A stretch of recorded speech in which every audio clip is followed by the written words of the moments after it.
नमस्कार, श्री स्वामी समर्थ. आपल्या यूट्यूब चॅनलमध्ये सगळ्यांचे स्वागत आहे. तर आज आपण भावाला राखी बांधताना किती गाठी माराव्या याबद्दल माहिती घेणार आहोत आणि त्याचं महत्त्व आणि शुभ मुहूर्त हे पण जाणून घेणार आहोत. त्या अगोदर आपल्या चॅनलला सबस्क्राईब केलं नसेल तर सबस्क्राईब करायला विसरू नका. श्रावण महिन्यातील शुक्ल पक्षातील पौर्णिमेला नारळी पौर्णिमा म्हटले जाते. याच दिवशी बहीण भावाच्या पवित्र नात्याच्या प्रतीक असलेला रक्षाबंधन सण साजरा केला जातो. रक्षाबंधनच्या दिवशी बहीण आपल्या भावाच्या मनगटावर राखी बांधते आणि त्याच्या निरोगी आयुष्यासाठी आणि सुख समृद्धीसाठी शुभेच्छा देते. या दिवशी भाऊ आपल्या बहिणीला तिचे रक्षण करण्याचे वचन देतो आणि सोबतच तिची आवडती भेटवस्तू देखील देतो. रक्षाबंधनच्या दिवशी भद्रा काळ असल्यामुळे राखी बांधली जात नाही.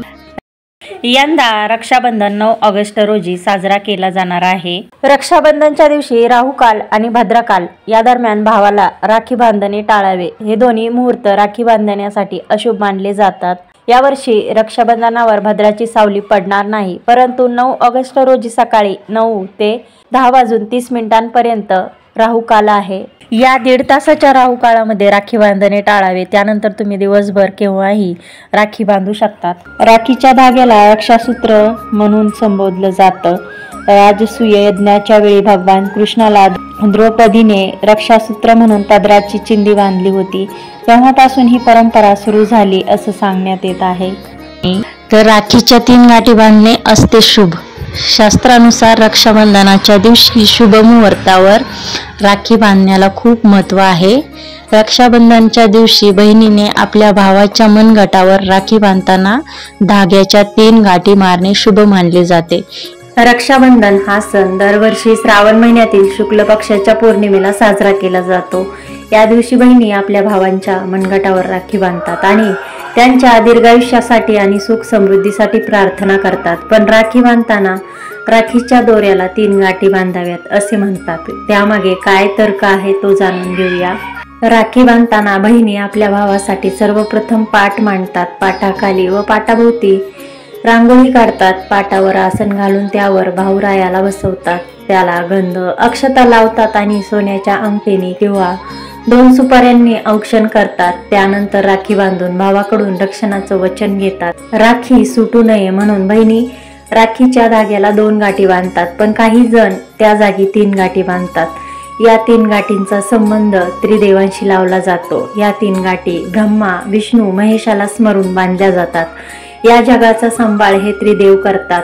त्यांनी आपल्या भावाचेही रक्षण करावे, त्याच्यावर कृपादृष्टी ठेवावी म्हणून त्यांचे स्मरण करून 3 गाठी बांधाव्यात असे सांगितले जाते.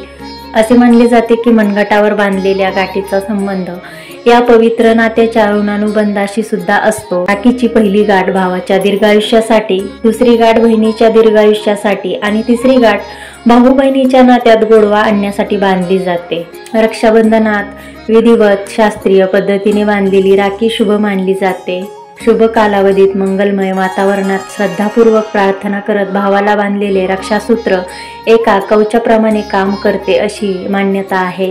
रक्षाबंधनच्या दिवशी चुकूनही या रंगाच्या राख्या बांधू नका. भाऊ बहिणीच्या आयुष्यावर या राख्या बांधल्यामुळे होतो परिणाम. रक्षाबंधनाच्या दिवशी एक बहीण आपल्या भावाच्या मनगटावर रक्षासूत्र बांधून त्याच्या संरक्षण आणि प्रगतीसाठी प्रार्थना करते. रक्षाबंधनासाठी मार्केट सजले आहेत. असंख्य वेगवेगळ्या प्रकारच्या राख्या बाजारात उपलब्ध आहेत. अशात बहिणींनो, तुम्ही भावासाठी राखी घेण्यासाठी बाजारात जाणार असाल तर चुकूनही कुठल्याही राख्यांची खरेदी करू नका, अन्यथा त्याचे वाईट परिणाम होतात. कोणत्या रंगाची राखी चुकूनही बांधायची नाही. तर काळ्या धाग्याची राखी बहिणीने भावाच्या मनगटावर बांधू नका. राखी नेहमी रेशमी धाग्यांचीच असावी.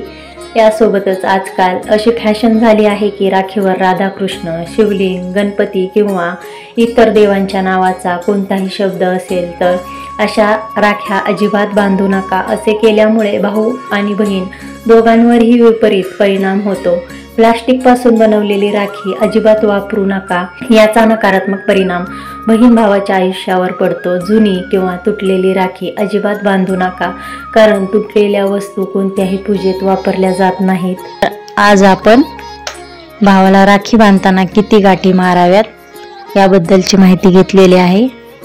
तुम्हाला अशाच नवनवीन माहिती कथा ऐकायच्या असतील तर आपल्या चॅनलला सबस्क्राईब करायला विसरू नका। माहिती आवडल्यास लाईक शेअर करायला विसरू नका। धन्यवाद।